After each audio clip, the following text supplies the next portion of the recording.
আসসালামু আলাইকুম দর্শক বন্ধ। আজ আমরা আলোচনা করব ঢাকার এক বিশেষ ও গর্বিত শিল্প মসলিন। হিটের ও কানা শতাব্দীতে ঢাকা ছিল মুচল বাংলার রাজনৈতিক ও বাণিজ্যিক কেন্দ্র। এই শহর ছিল দুনিয়ার সবচেয়ে দামি কাপড়ের জন্মস্থল। ঢাকার মসলিন ছিল এত কমজোর ও নরম একটা শাড়ি আমুলের মতকে ধরে রাখা যেত। ইউরোপ, চীন ও আরব থেকে ব্যবসায়ীরা এই কাপড় কেনার জন্য ঢাকায় আসত। এই মসলিন ছিল রাজা, বাদশাহ ও রানীদের ফ্যাশনের প্রতীক। মসলিনের ট্রেড ঢাকাকে বানিয়েছে একটা ধনী ও শক্তিশালী শহর। মুচল বাদশাহ আর বিদেশি ব্যবসায়ীরা মসলিনের উপর বিশেষ দৃষ্টি রাখত।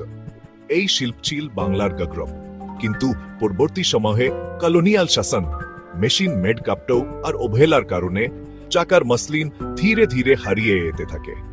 এই কাহিনী আমাদের শেখায়, আমাদের ইতিহাস ও শিল্প যদি আমরা সংরক্ষণ না করি তাহলে সবচেয়ে মূল্যবান জিনিসও হারিয়ে যেতে পারে। এই ছিল ঢাকার মসলিনের গর্বিত কাহিনী। ধন্যবাদ।